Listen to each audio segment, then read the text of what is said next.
y'all? What's up, man? It's your boy reallive Jew.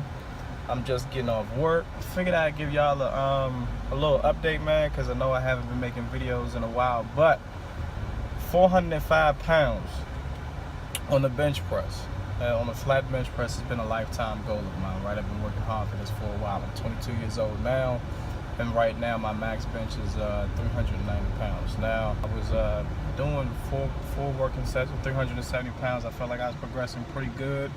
Wasn't working too heavy, but I've currently got I'm gonna call it a pec strain, but it's like literally where the pec, the bicep, and the shoulder meet right in the armpit.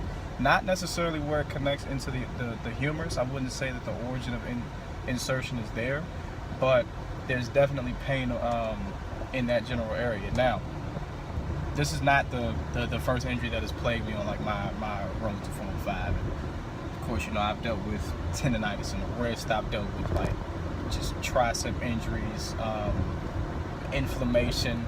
I mean, you name it. Now, granted, people always keep asking me like, bro, why don't you just stop? You know what I'm saying? Like it's not that serious. And I'm here to tell you that anytime you have a lifetime goal, anytime you put your mind to something, yes, it can get done. But along the way, there's going to be things that kind of like pop up that are going to try to stop you from preventing your goal. It's called adversity. And honestly, you wouldn't appreciate something when you finally reach that goal of yours if you didn't have to go through anything. So these little minor nitpicking injuries that I get, like it's not a full-blown rupture, so it's not the end of the world, but these minor little nitpicking injuries that I get, it's just a little bit of adversity. It's a little bit of, you know, tribulations and strife to kind of test my resolve to see if I still want to kind of continue on pushing for 405. And I'm here to say that I'm not going to stop.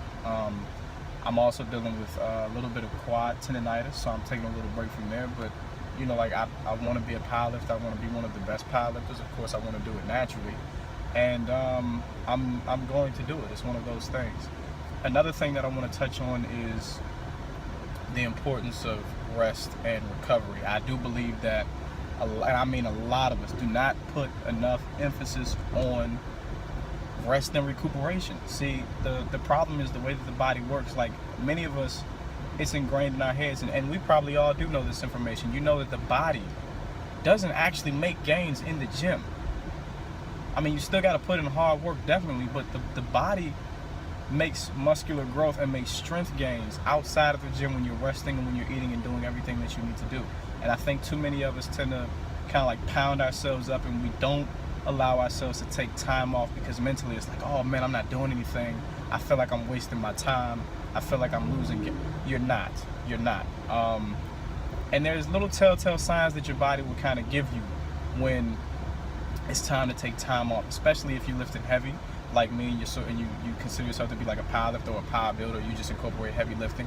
You notice that with your central nervous system, you may wake up the next day, not necessarily, I'm not talking about that soreness feeling, but you'll wake up and you'll just seem like you're extra tired throughout the day, or you may be restless at night, or your immune system function may be declining. You find yourself getting sick, just catching little random illnesses and things of that nature. That's your central nervous system telling you, okay, we're taxed.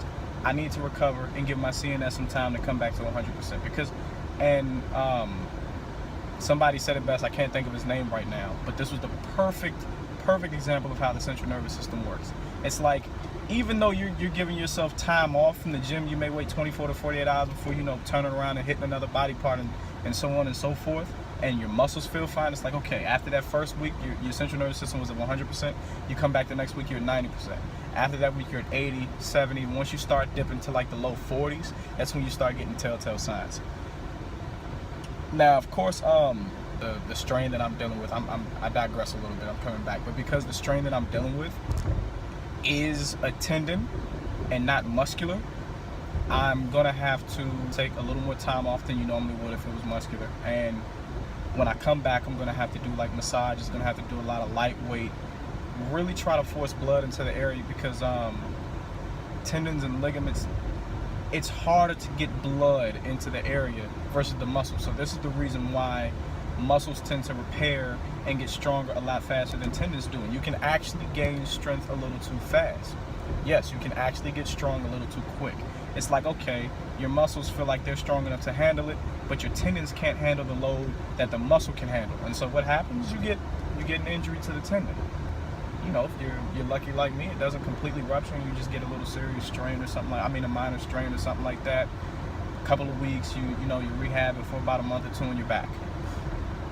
Right? God forbid you got to get a pec, you rupture your pec, you got to get surgery. Hopefully you can make a full recovery.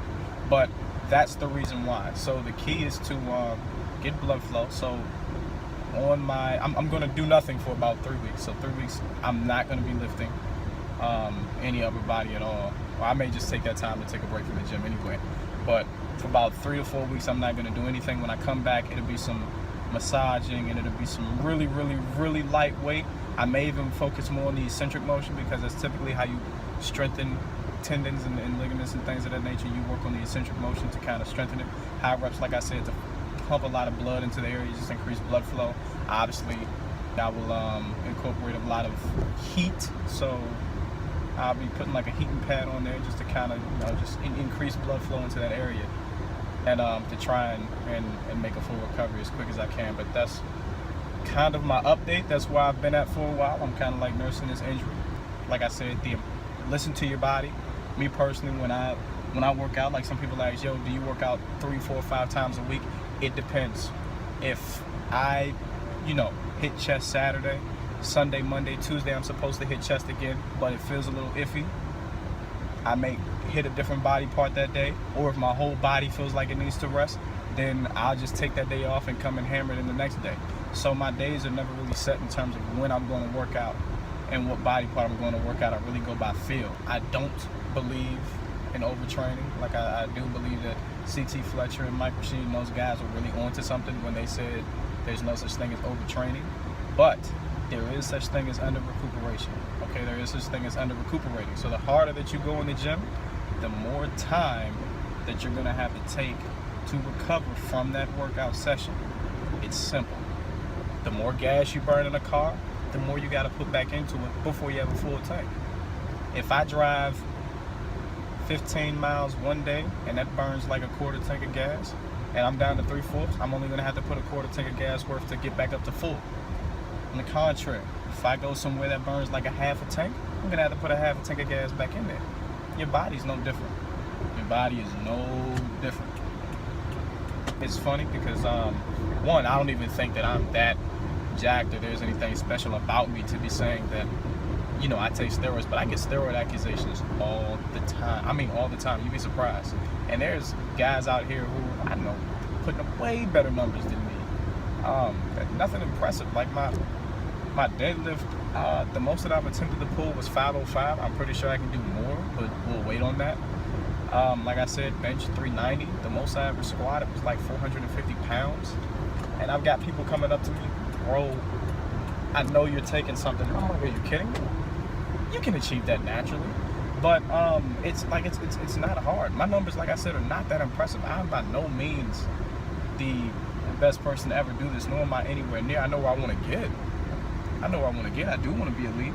But I will say that it's all about consistency. I think people just tend to not realize how much time that I put into this and how much time people have put into this, and then people just automatically assume that everyone is just taking stuff. And even if they are, I mean, it's none of my business. It's kudos to you. I personally choose to be natural, but it doesn't take away from their work. I think that's another thing. People automatically assume that if you take steroids, it's like a fucking shortcut. It's not. It's not. It's just the problem when you're trying to compare natural athletes to people who take stuff. But when you separate the two, right, you got these federations who like they don't test and stuff like that. Okay, you're going up against people. Juicing is not necessarily against the rules. Okay, I don't have a problem with it. But me personally, I'm going to stay natural. But not knocking anyone else who has, because I have seen people who have taken shit. As a matter of fact, I know people who are taking steroids, asking me what stack I take, and they're blown away when it's like, oh, you're natural? There's no reason why you should be taking steroids and I'm strong with it. So, I mean, it just goes to show that just because you take it doesn't mean that you're going to see results. You still have to put in the work. I just think that that's kind of a cop-out. It's like people just kind of say that to make excuses for them not achieving what someone else has achieved, or them not seeing the results that they were expecting to see in the time frame that they thought that they were going to see it. And so they kind of use it as a cop out. Oh, well, I don't have to work out because the only way I can get there is if I take steroids. It's not true, man. Like I said, I'm 22 years old now. I've been working out since I was 14. So right around the time frame where I started playing high school football. And I mean, damn it, like, what would you expect my numbers to be if I've been lifting consistently for 8 years? Mostly injury-free. You're gonna get nicks and stuff like that. But that's my little rant. It was a lot longer than I thought it would, so I'm gonna have to shut this video down. But don't forget to follow my Instagram page at reallive Jew. Follow my boy Gene, who's the NPC competitor. Follow him at reallive Gene. Follow CJ at reallive_CJ. Follow Tyreek at reallive Chin. And of course, follow my boy Ray at Rowdy Rough Boys. Don't forget to like, comment, and subscribe. We're going to be putting some good content out for you guys. You all have a blessed day.